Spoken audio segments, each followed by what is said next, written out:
हरि ओम।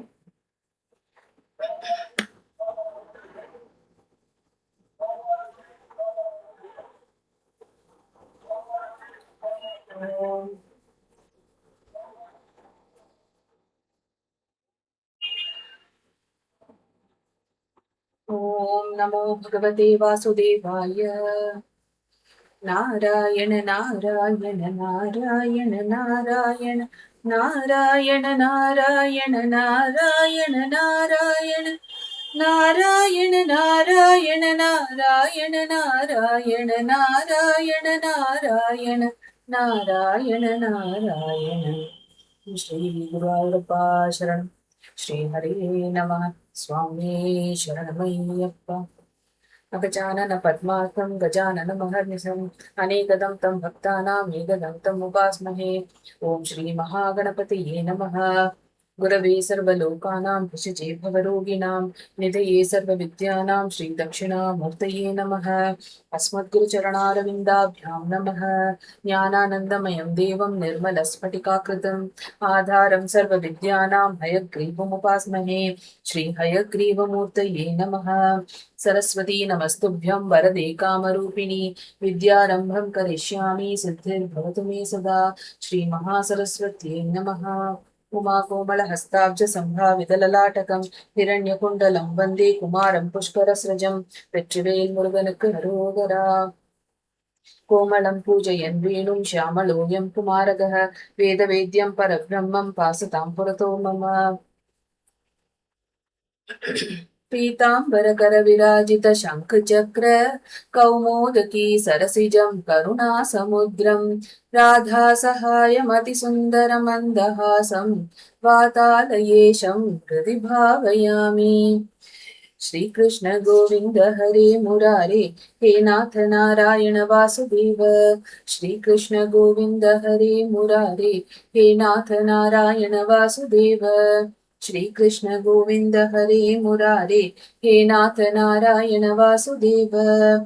मोक्षाब्धिसारम्य भागवताख्य दद्नोः नारायणीय नवनीतमहो गुहीत्वा मायामयोघपरितप्तजनाय योगात् नारायणावनिसुराय नमोऽस्तु तस्मै। न भोग्यवस्तूनि न नाकपृष्ठं न सिद्धिलाभं परमेशकाङ्क्षे प्रसन्नमन्दस्मितसुन्दरं ते मुखाम्बुलं दर्शय सन्ततं मे।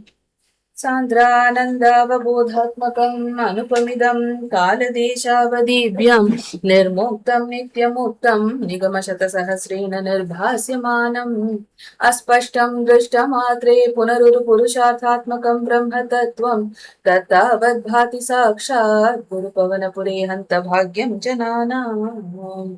श्रीहरे नमः। Okay, we'll start.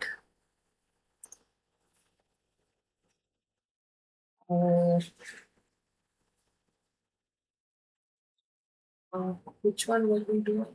13.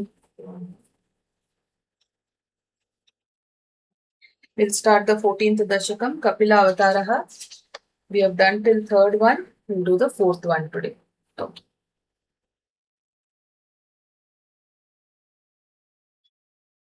So,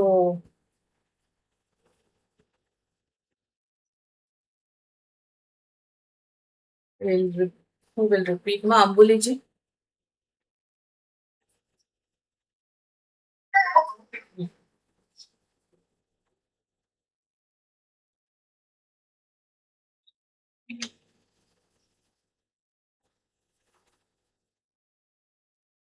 हाँ.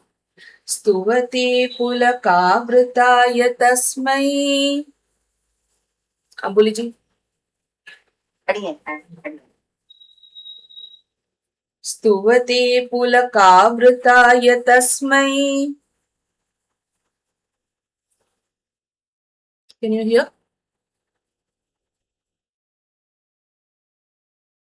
Anita ji? Yes, we can hear. हाँ, okay. Yes, no. हाँ. स्तुवते पुलकावृताय तस्मै। स्तुवते पुलकावृताय तस्मै। मनुपुत्रीं दयितां न वापि पुत्रीः मनुपुत्रीं दयितां न वापि पुत्रीः पुत्रीः पुत्रीः मनुपुत्रीं दयितां न वापि पुत्रीः पुत्रीः not पुत्रीः न वापि पुत्रीः स्तुवते पुलकावृताय तस्मै मनुपुत्रीं दयितां न वापि पुत्रीः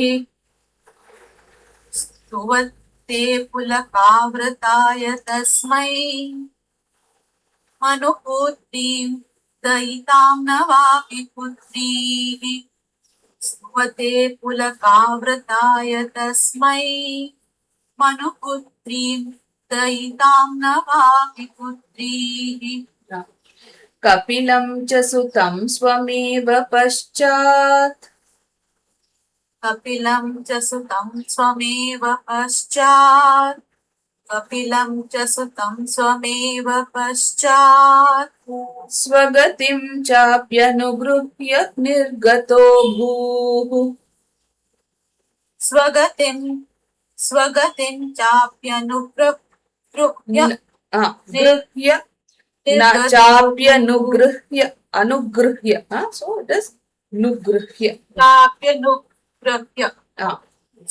स्वगतिं चाप्यनुगृह्य निर्गतो भूः very nice. स्वगतिं चाप्यनुगृह्य निर्गतो nugrihya nugrihya okay अनुगृह्य अनुगृह्य so गृह्य nugrihya चाप्यनुगृह्य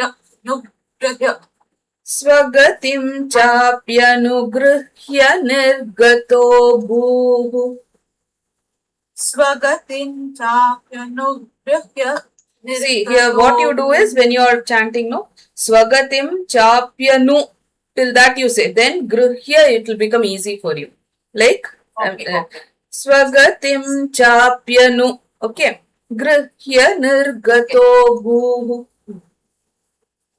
स्वगतिं चाप्यनुगृह्य निर्गतो भूः correct स्वगतिं चाप्यनुगृह्य निर्गतो भूः correct that's it कपिलं च सुतं स्वमेव पश्चात् स्वगतिं चाप्यनुगृह्य निर्गतो भूः कपिलं च सुतं स्वमेव पश्चात् स्वगतिं चाप्यनुगृह्य निर्गतो भूः कपिलं च सुतं स्वमेव पश्चात् स्वगतिं चाप्यनुगृह्य निर्गतो भूः very good அம்புலிஜி next நீங்க சொல்லுங்க next yes Anita ji you Should I continue do tell all the two Should I do all the form? yes सुवते पुनकावृताय तस्मै मनुपुत्रीं दयितां न वापि पुत्रीः कपिलं च सुतं स्वमेव पश्चात् स्वगतिं चाप्यनुगृह्य निर्गतो भूः very nice Ambuliji Madam, which chapter? this is 14th fourth shloka Okay, madam. tell ma Again. स्तुवते पुलकावृताय तस्मै very good मनुपुत्रीं दयितां न वापि पुत्रीः कपिलं च सुतं स्वमेव पश्चात् स्वगतिं चाप्यनुगृह्य निर्गतो भूः very nice स्तुवते beautiful Phoolka tell சொல்லுங்க सुवते पुलकावृताय तस्मै मनुपुत्रीं दयितां न वापि पुत्रीः कपिलं च सुतं स्वमेव पश्चात् स्वगतिं चाप्यनुगृह्य निर्गतो भूः very nice that's it. அர்த்தம் பார்த்துடலாம் நமக்கு கபிலர் வந்து எப்படி வராரு அப்படிங்கிறது அந்த அவதாரத்தை பத்தி சொல்லும். So here earlier we saw that Kardama Prajapati was completely devoted to him. He was he was worshipping him. He was meditating upon the Lord. Okay, so here they say that Kardama Prajapati, he was like praising him, praising Bhagavan with a lot of devotion. Okay, so he was very thrilled with devotion.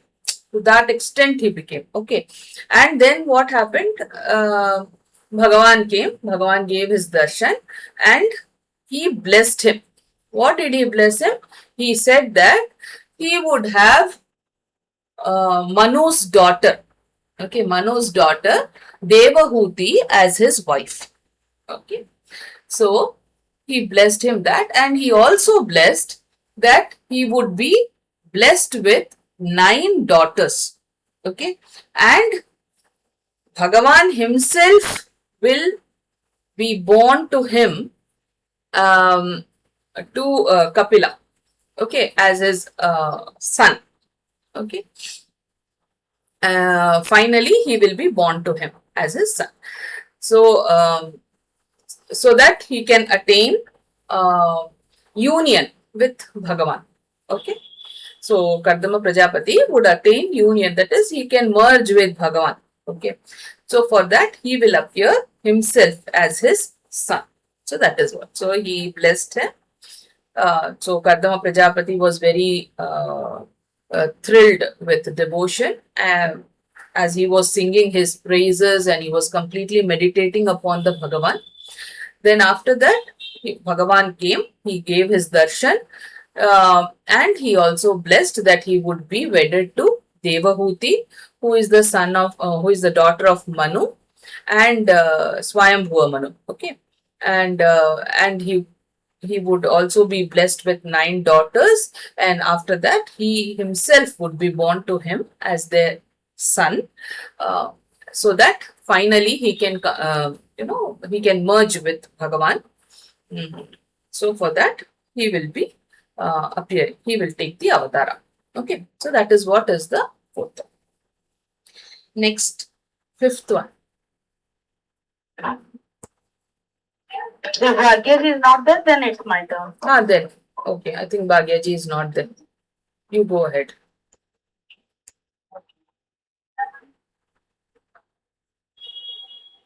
Okay, just a second.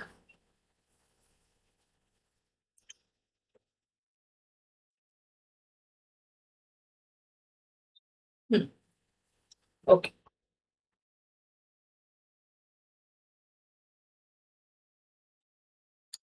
Okay, Deepti ji, we'll start. Yes, ma'am. समनुष्यत रूपया महिष्या समनुषतरूपया महिष्या समनुषतरूपया महिष्या गुणवत्या सुतया च देवहूत्या गुणवत्या सुतया च देवहूत्या गुणवत्या सुतया च देवहूत्या. Very nice. समनुष्यत रूपया महिष्या गुणवत्या सुतया च देवहूत्या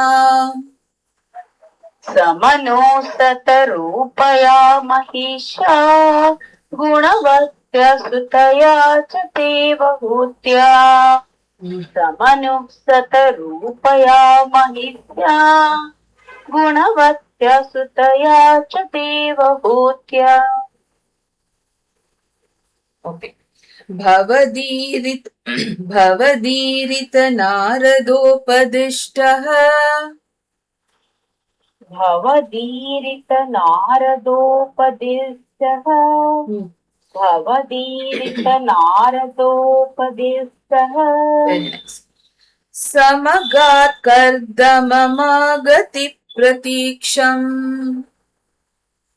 समगात् कर्दमागति प्रतीक्षम् Samagat Kardamamagati Pratiksham. Very nice. One more time. Problem? One more time. Yeah. Samagakardamagati pratiksham. Very nice. Very nice. Bhavadirita. Tell me. Sorry. Samagakardamamagati pratiksham. Very nice. Bhavadirita Naradopadiштah Samagat Kardamamagati Pratiksham. Bhavadirita Naradopadiштah Samagakardamamagati pratiksham. Very nice. Bhavadirita Naradopadiштah Samagakardamamagati pratiksham. Very nice. 2 lines. All the 4 lines. Okay. Yes, ma'am. You click on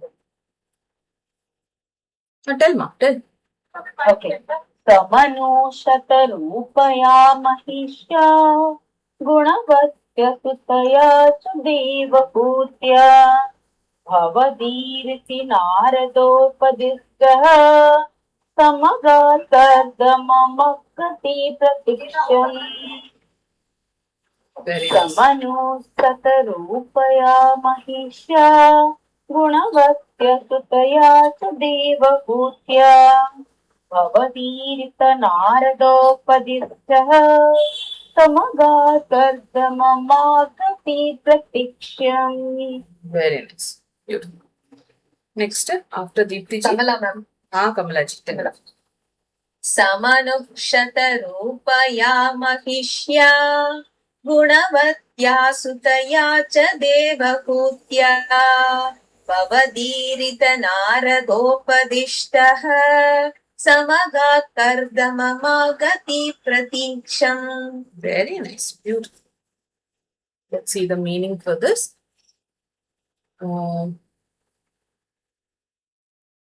Samanu Shatarupaya. Okay.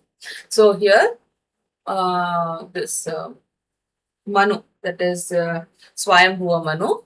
So he, along with his queen, okay, along with his queen or his wife, okay, Shatarupa is his wife's name. Manu's wife's name is Shatarupa. So with her, with Shatarupa,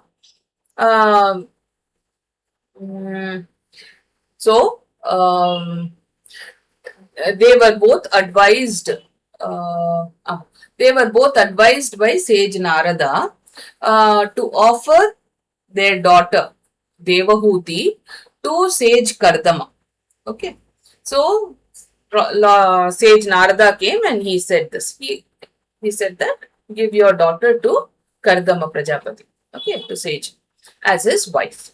Okay, so how was the daughter? Was a very virtuous daughter. Okay, so Gunavatya, she was a Gunavati. She was a very virtuous daughter of Manu and Shatarupa. Okay, so they approached, all the three of them, they approached Kardama, who was also awaiting their arrival. Okay, he was also waiting for their arrival. So that is what it is all about. Agati Pratiksha. So he was waiting for their arrival. Because Bhagavan has already said that Devahuti is going to become your wife, Manu's daughter is going to become your wife. So he was expecting them to come, and they all the three of them, Manu, Shatarupa and their daughter Devahuti, approached him. Okay, so that is what is next.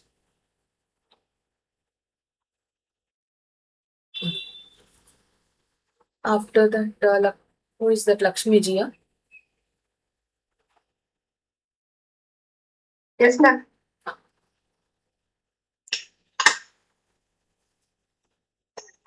Manunopahritam cha devahutim.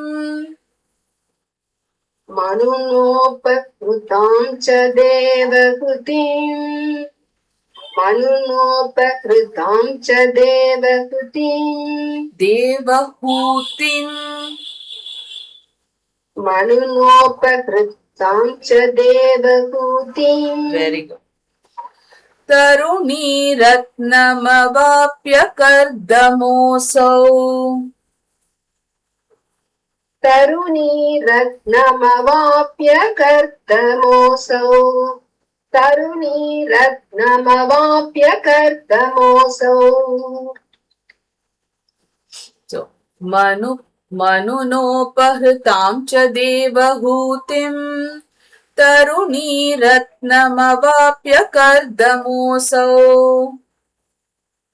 मनुनोपकृतां च देवहूतिम् तरुणीरत्नमवाप्य कर्दमोऽसौ मनुनोपकृतां च देवहूतिम् तरुणीरत्नमवाप्य कर्दमोऽसौ भवदर्चननिवृत्तोऽपि तस्याम् भवदर्चननिवृत्तोऽपि तस्याम् भवदर्चननिवृत्तोऽपि तस्याम् भवदर्चननिवृत्तोऽपि तस्याम् very nice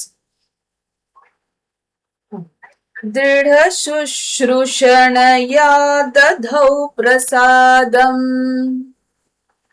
दृढशुश्रूषणया दधौ प्रसादम् दृढशुश्रूषणया ददौ प्रसादम् दृढशुश्रूषणया ददौ प्रसादम् very nice very beautiful भवदर्चननिवृत्तोऽपि तस्याम् दृढशुश्रूषणया दधौ प्रसादम् भवदर्चननिवृत्तोऽपि तस्याम् दृढशुश्रूषणया ददौ प्रसादम् भवदर्चननिवृत्तोऽपि तस्याम् दृढशुश्रूषणया ददौ प्रसादम् very nice beautiful tell the four lines together मनुनोपकृतां च देवहूतिम् तरुणीरत्नमवाप्य कर्दमोऽसौ भवदर्चननिवृत्तोऽपि तस्याम् दृढशुश्रूषणया ददौ प्रसादम् very nice next after Lakshmi ji tell me tell तरुणोपहृतं च देवहूतिम् तरुणीरत्नमवाप्य कर्दमोऽसौ भवदर्चननिवृत्तोऽपि तस्याम् दृढशुश्रूषणया ददौ प्रसादम् very nice beautiful so here again it's nothing so now they have reached Kardama Prajapati's place okay on reaching there Devahuti who is a gem among the women okay so that is where Ratna they are saying so Devahuti is nothing but she was like a gem amongst the women and was respectfully given by Manu to Kardama Prajapati. Okay, so and then Kardama Prajapati, who was very happy, and not just by worshipping Bhagavan, who was delighted not just by worshipping Bhagavan, but also was very pleased by her dedicated service to him. by Devahuti's very dedicated service to him. So he was very pleased. And he was also very loving towards her. Okay, so he was like happy not just with her dedicated services. So by that, what happened was he also had a very loving attitude towards Devahuti. Okay. Um,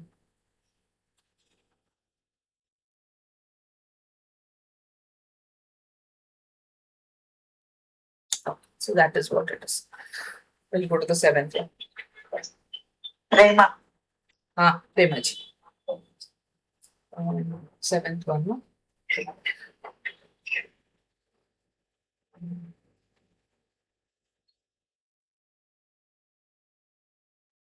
सपुनस्त्वदुपासन प्रभावात्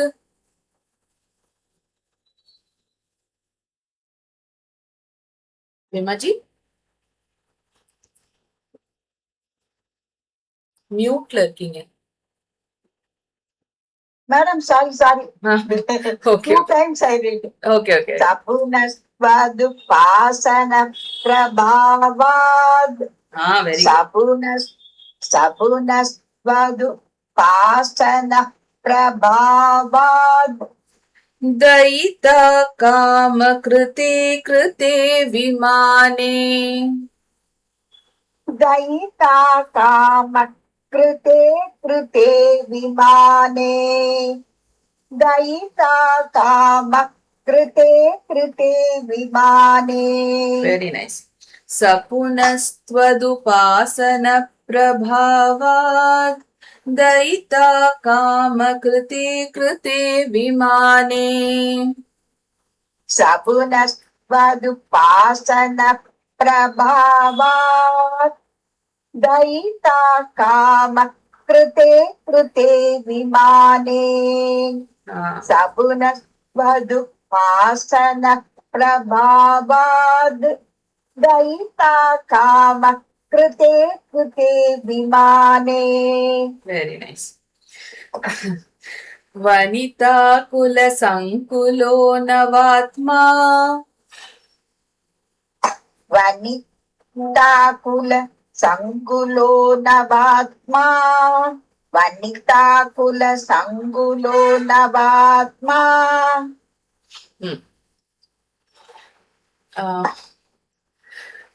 Just a second.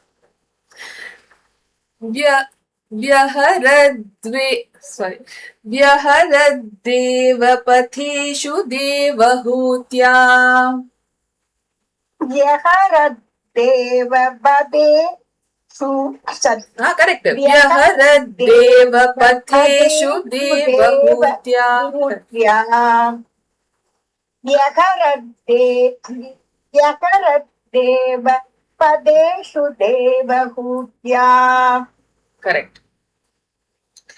So, वनिताकुल संकुलो नवात्मा व्यहरद्देव पथेषु देवहूत्या.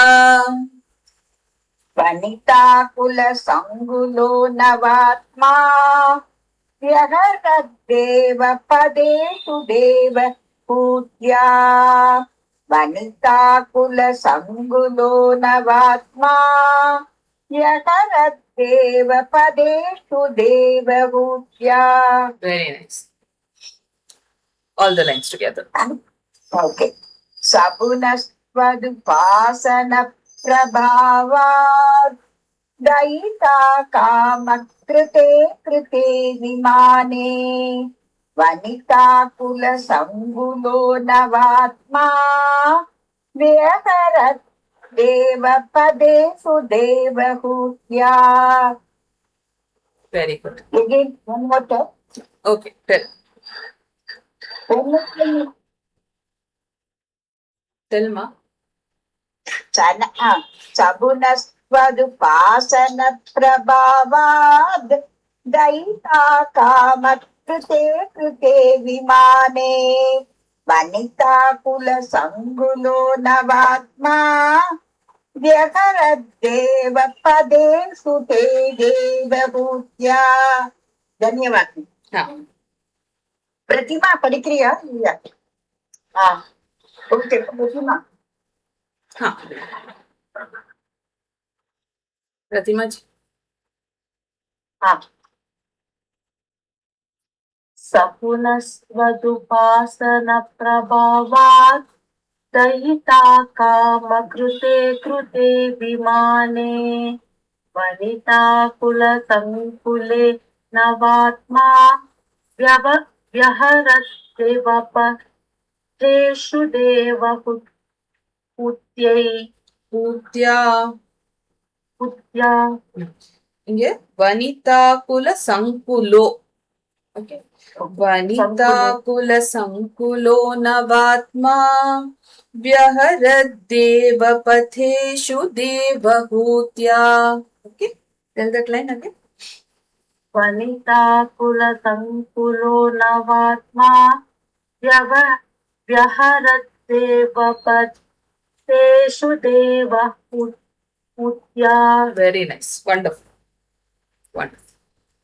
So, இப்போ வந்து என்ன, Bhagavan blessings was given by Bhagavan. Then he got Kanyadanam was done to him by Manu. Now he's got a wife. They both are a very loving couple. All those things has happened. Now they are showing what they are doing as a couple. Okay. So, so now he has got the powers. He is already a Prajapati. Prajapati means because of his contributions towards the multiplication of the living beings, living things, which is the praja on the earth. Okay, so that is why he is called as the Prajapati. Now this Kardama Prajapati already has powers, and by meditating upon Bhagavan and praying to Bhagavan, he already has obtained a lot of powers through his worship to Bhagavan. Now, what he does is he assumes a new, very attractive body, and for what? For the satisfaction of his wife, for his loved wife, and he creates a Vimana. Vimana is vehicle, okay, that can fly. So he creates that vehicle, and and that vehicle has got lots of attractive female attendants inside to take care of his wife, okay, to tend to her. So he has all those, and what he did was he took this Vimana and he transverts through this heavens and the gardens of gods and all. So he went through, he went everywhere. So Viharat, he was like roaming around. He was transversing everywhere through the gardens of gods and heavens and all. And he where he is portrayed with his wife Devahuti for a very long time. So that is one. So here they are just showing how they both enjoyed their life. Okay. Let's go to the 8th one. Saraswati. Saraswati ji.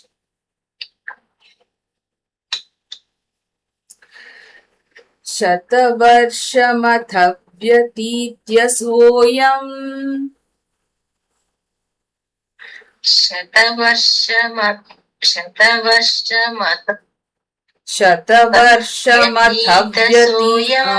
व्यतीत्य सोऽयम्. One more time. शतवर्षमद व्यतीत सोऽयम्. व्यतीत्य सोऽयम्. शतवर्षमत व्यतीत्य सोऽयम्. शतवर्षमत व्यतीत्य सोऽयम्. नवकन्या समवाप्य धन्यरूपाः. नवकन्या समवाप्य धन्यरूपा नवकन्या समवाप्य धन्यरूपा Very nice. Rupaha. Navakanya, 9 daughters are born now. So Navakanya Yes. Dhanya Rupaha. Okay. नवकन्या समवाप्य धन्यरूपाः Right. Very good. Vanayana Samudyatopi Kanta. वनयान समुद्यतोऽपि कान्ता वनयान समुद्यतोऽपि कान्ता Vanayana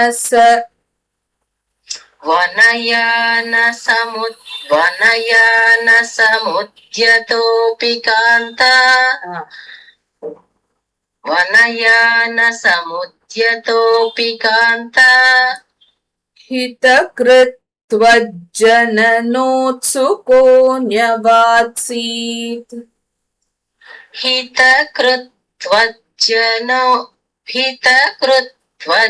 हितकृत्वज्जनोत्सुको न्यवात्सित्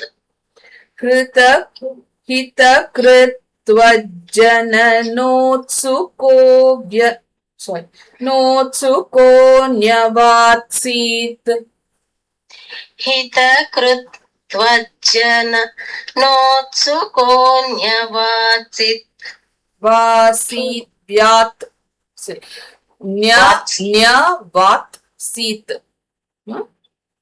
न्यवात्सीत् न्यवात्सित् அவ்வளவுதான். हितकृत्वज्जनोत्सुको न्यवात्सित् Very nice.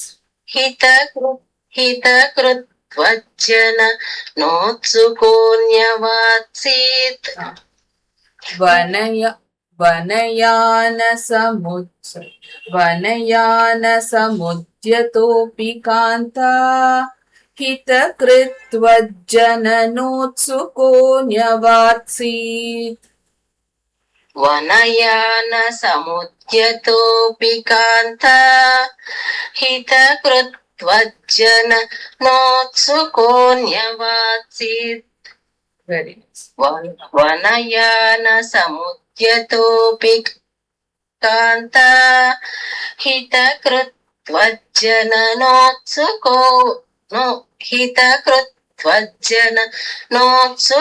न्यवात्सित् Very nice. हितकृत्वज्जनोत्सुको न्यवात्सित् All the lines together.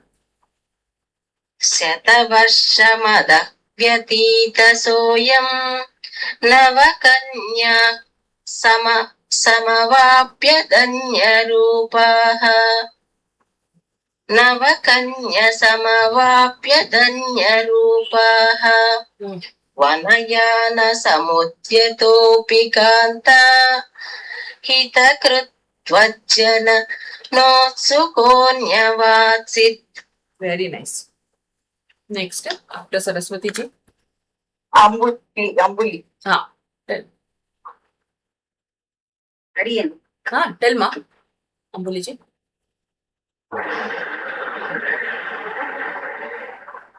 Sapuna Swadupasana Prabhava. Adiyan adada. Shatavarshama.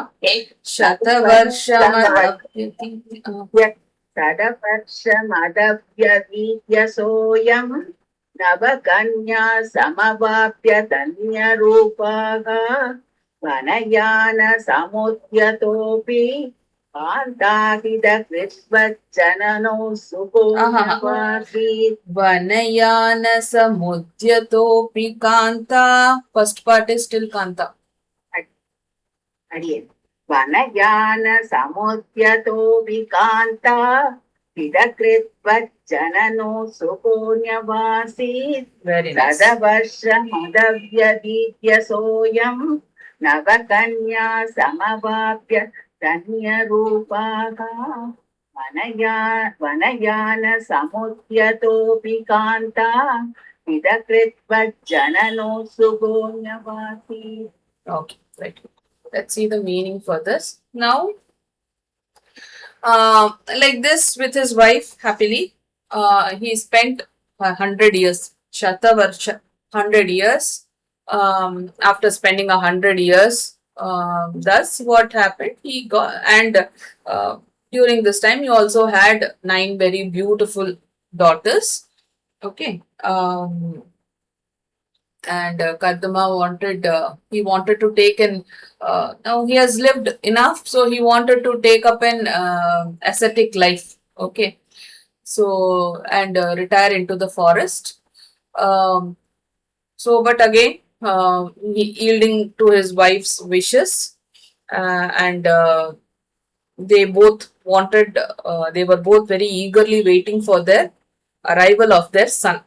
So Bhagwan has already told them that they are going to have Bhagwan himself as their son. So they were waiting for the son, and like that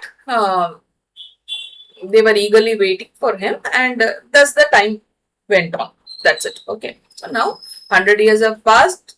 By this time, they already have 9 daughters, very beautiful and divine daughters they had, and they were waiting for their ascetic life, wanted to retire to the forest, but waiting for the son to be born to them. So they were waiting for that. Okay. Thus the time passed.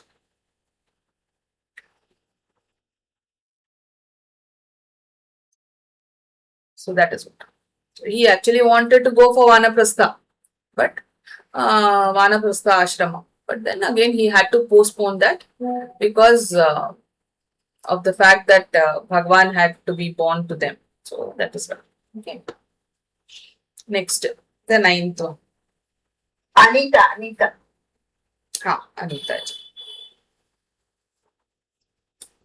Yes, ma'am.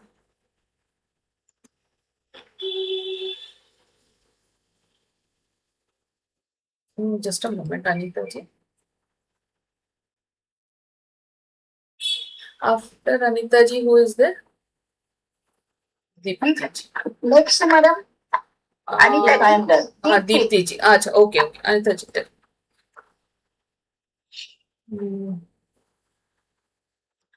निज भर्तृगिरा भवन निषेवा निज भर्तृगिरा भवन निषेवा निज भर्तृगिरा भवन निषेवा निज भर्तृ not three, okay, निज भर्तृ पति, निज भर्तृगिरा भवन निषेवा. Tell me, sorry. निज भर्तृगिरा भवन निषेवा निज भर्तृगिरा भवन निषेवा निरतायामथ देव देवहूत्याम्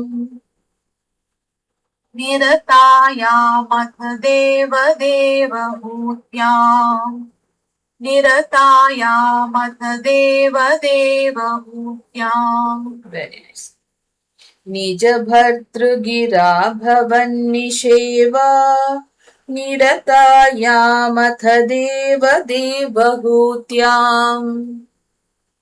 निज भर्तृगिरा भवन निषेवा निरतायामथ देव देवहूत्याम्.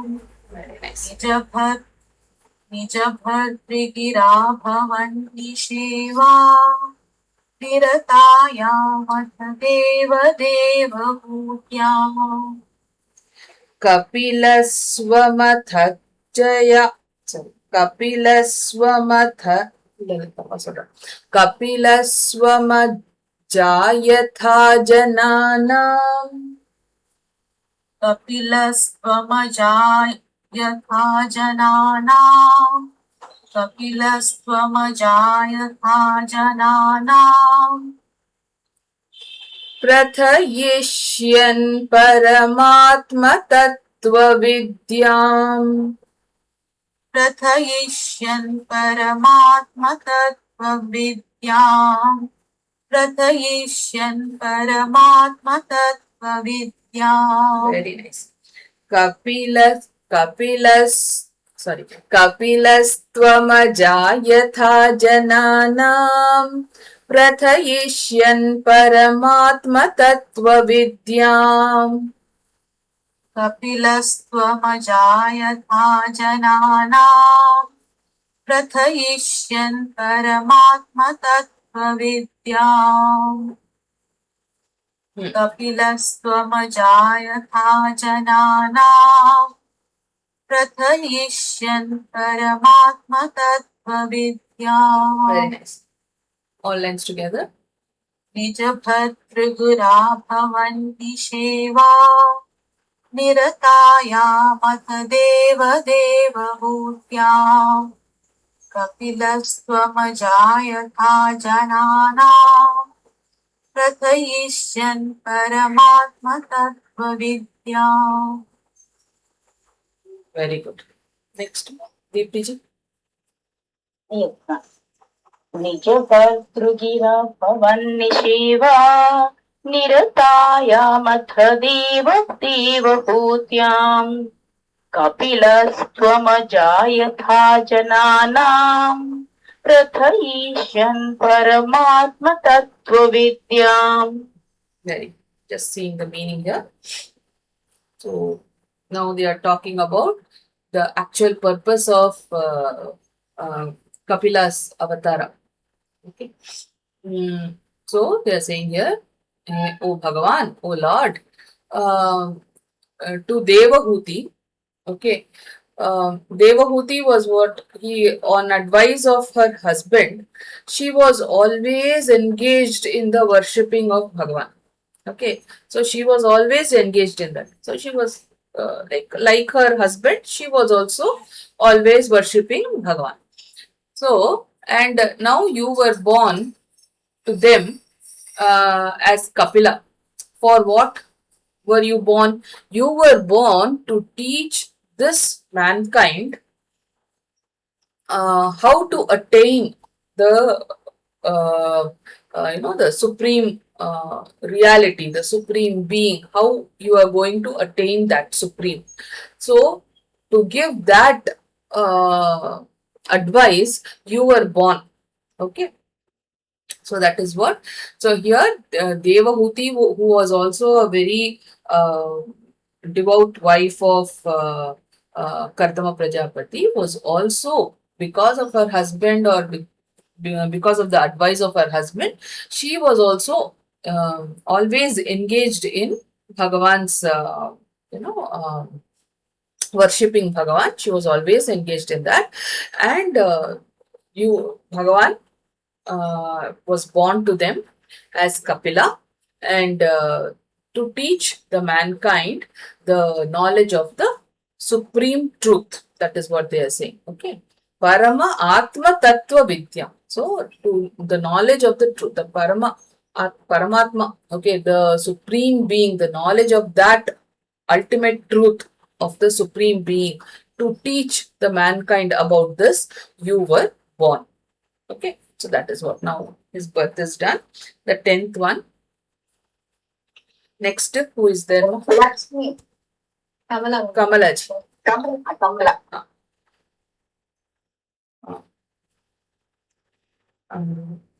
वन में युषि कर्द में प्रसन्ने, वन में युषि कर्द में प्रसन्ने, वन में युषि कर्द में प्रसन्ने, मत सर्वस्वमुपादिशन् जनन्यै, मत सर्वस्वमुपादिशन् जनन्यै. Very good. मत सर्वस्वमुपादिशन् जनन्यै. Very nice. वन में युषि कर्द में प्रसन्ने, मत सर्वस्वमुपादिशन् जनन्यै. वन में युषि कर्द में प्रसन्ने, मत सर्वस्वमुपादिशन् जनन्यै. वनमेयुषि कर्दमे प्रसन्ने मत सर्वस्वमुपादिशन् जनन्यै. Very good. Kapilatmaka Vayumandiresh. कपिलात्मक वायुमन्दिरेश कपिलात्मक वायुमन्दिरेश त्वरितं त्वं परिपाहि मां गदौघात्. त्वरितं त्वं परिपाहि मां गदौघात्. Very nice. त्वरितं त्वं परिपाहि मां गदौघात्. कपिलात्मक वायुमन्दिरेश त्वरितं त्वं परिपाहि मां गदौघात्. कपिलात्मक वायुमन्दिरेश त्वरितं त्वां परिपाहि मां गदौघात्. कपिलात्मक वायुमन्दिरेश त्वरितं त्वां परिपाहि मां गदौघात्. वनमेयुषि कर्दमे प्रसन्ने मतः सर्वस्वमुपादिशन् जनन्यै. कपिलात्मक वायुमन्दिरेश त्वरितं त्वं परिपाहि मां गदौघात्. Very nice. Beautiful. Ma'am, one clarification. हाँ. The last line, is it Tvaritam, Tvam or Tvam? Tvam. Tvam. Tvam. Tvam, no? Tvaritam tvam. Okay. Next to Lakshmi. Lakshmi ji. हाँ. Yes, ma'am. वनमेयुषि कर्दमे प्रसन्ने मद सर्वस्वमुपाधि सञ्जनन्यै कपिलात्मक वायुमन्दिरेश त्वरितं त्वं परिपाहि मां गदौघात्. Very nice. Very nice. Wonderful. So here, so they are saying here, oh Lord Guruvayappa, who was God, Lord Guruvayappa's incarnate was Kapila, right? That is Bhagavan's incarnate was Kapila. So when Kardama, he left for the forest, okay, he was very fulfilled, he was very satisfied, and then he left for the forest, for Vanaprastha. Then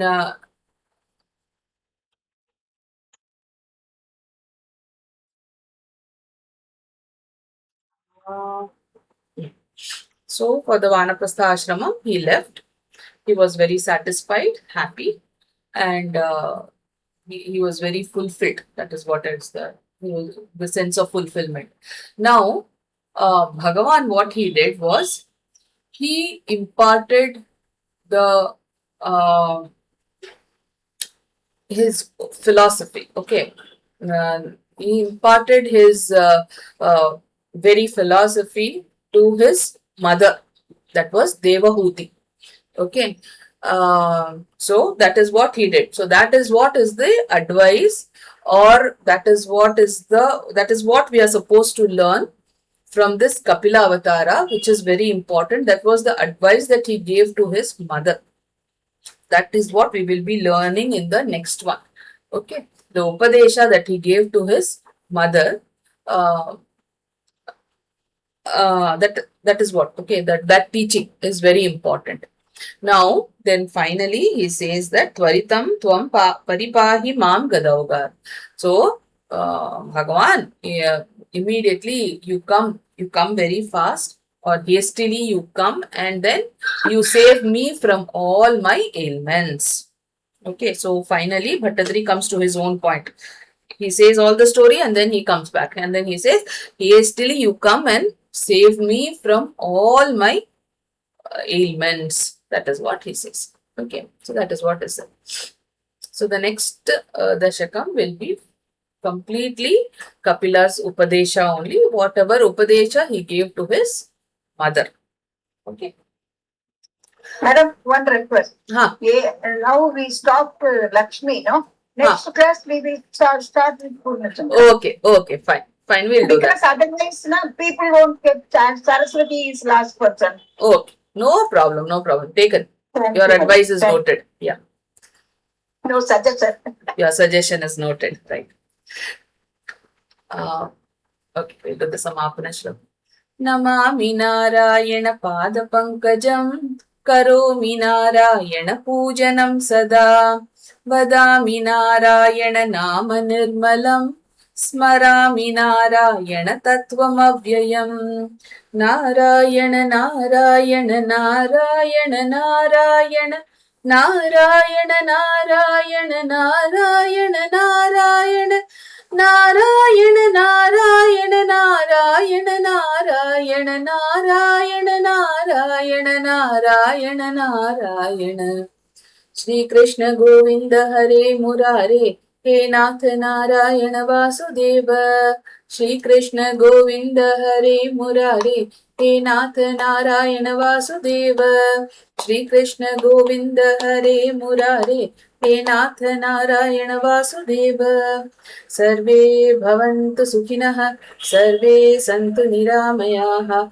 Sarve Bhadrani Pashyantu Ma Kaschid Dukkha Bhag Bhavet Om Shanti Shanti Shanti Harihi Om Shri Gurubhyo Namaha Harihi Om Tat Sat. We'll meet in the next class. Thank you, madam.